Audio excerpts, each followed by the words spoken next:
kasi. Teka lang, gusto ko makita ng kapatid ko, yung nag-donate ng cake. Mama. Hi, Ate Jen, thank you sa cake, ah.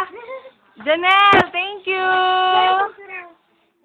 Oh, ano gagawin natin sa cake? Okay naman siya, buo pa rin siya. Kasi wala siya ng kartong malaki, kaya iniwalay. Ah, oo nga. Tsaka mahirap ang dalhin yun, eh. Monday. Thank you very much.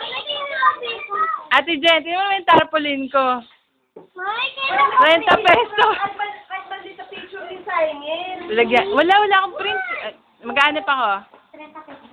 Yung 300 na tarpaulin naging 30. O, yan. Tingnan nyo. Anong tarpaulin namin? Picture dyan, no, dito sa side. Dito? Please, Mommy, O, sige. Ito nakalaki, oh. O, sige, tama. Please, Mommy, open. Thank you po.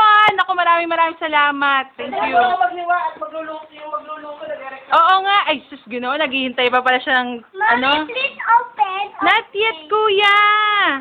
Inside mo na to, ha? Atigin. Dito na si Auntie, tsaka si Derek. Oo. Hawakan mo mabuti, Kuya Tolly.